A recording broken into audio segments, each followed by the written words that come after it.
امام شافعی کہتے ہیں جب میں امام مالک کے پاس پڑھنے گیا تو ان کی ایک ہی ادا مجھے کھا گئی اور میں نے کہا نوکری کروں گا ساری زندگی شخص کی۔ محدث جب روایت کرتے ہیں تو سند کو جب صحابی تک لے جاتے ہیں اور پھر صحابی کہتے ہیں کالا رسول اللہ صلی اللہ علیہ وسلم کہ حضور علیہ السلام نے فرمایا، اللہ اکبر۔ تو امام مالک جب حضور علیہ السلام کی حدیث بیان کرتے تو حضور کے روضے کی طرف اشارہ کر کے کہتے اس قبر منور کے مکین کا یہ ہے، اس بقائے نور کے باسی نے یہ کہا ہے۔ تو کہتے ہیں کہ جب اشارہ کرتے تو کیا وہ کیفیت ہوتی، اللہ اکبر۔ تو یہ عقیدتوں کے رنگ ہیں۔ حضرت سعید بن المسیب لیٹے ہوئے ہیں، بیمار ہیں، اٹھنا مشکل ہو رہا ہے۔ کوئی آیا اور حضور کا فرمان پوچھا، حضور کی حدیث سننا چاہتا ہوں، اقعدونی، مجھے اٹھا کے بٹھا دو۔ تو کہا لیٹے لیٹے بیان کر دیجیے۔ فرمایا انی اکرہ ان احدث حدیث رسول اللہ وانا مستجع۔ کہا یہ میں گوارا ہی نہیں کرتا کہ حدیث حضور کی بیان کروں اور خود لیٹا رہوں۔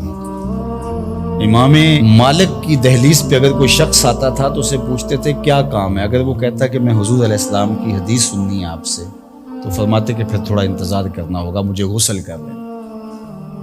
غسل کرتے، خوشبو لگاتے، تخت بچھ جاتا، بخور سلگھا دیا جاتا، پھر اس کو بٹھاتے اپنے سامنے، کہا اب پوچھ اور میں تمہیں حضور کا فرمان سنا۔ یہ اہتمام ہے حضور کی حدیث کی روایت میں۔ امام بخاری نے صحیح بخاری میں جتنی بھی حدیث روایت کی، ہر حدیث لکھنے سے پہلے غسل کیا ہے، 2 نفل پڑھے ہیں اور پھر حدیث لکھی، ہر حدیث کے ساتھ یہ اہتمام کیا ہے۔ آج تو بے ادبی ہمارے رویوں میں آ گئی۔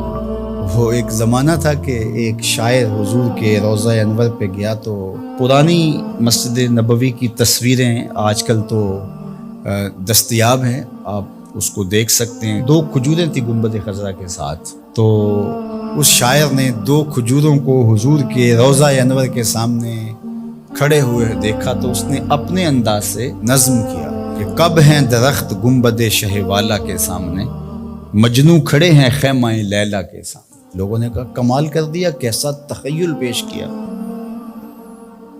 تو اگرچہ استعارتاً استعمال کیا کہ جس طرح لیلا کے خیمے کے آگے مجنوں کھڑے ہوتے ہیں، یہاں حضور کے روضے کے سامنے یہ 2 کھجور کے درخت ہیں۔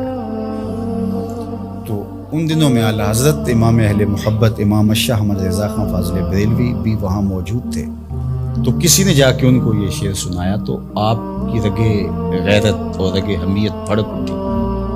آپ نے اس کو بلایا گیا، کہا کہ تیری جرت کیسے ہوئی کہ میرے رسول کے روضے کو لیلا کے خیمے سے تشبیہ دی؟ کہا حضور میری تو توجہ ادھر نہیں گئی، میں نے تو استعارتاً بات کر دی۔ تو کہا کہ تمہارا پہلا مصرع تو ٹھیک ہے لیکن دوسرے میں اصلاح دیتا ہوں۔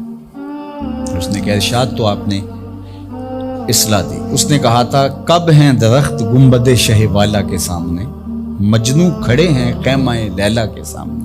تو آپ نے کہا اس کو یوں پڑھو، کب ہیں درخت گنبد شہ والا کے سامنے۔ اور اس نے دوسرا مصرع کہا مجنوں کھڑے ہیں خیمہ لیلا کے سامنے۔ تو حضرت نے فرمایا اس کو یوں پڑھو، قدسی کھڑے ہیں عرش معلیٰ کے سامنے، قدسی کھڑے ہیں عرش معلیٰ کے سامنے۔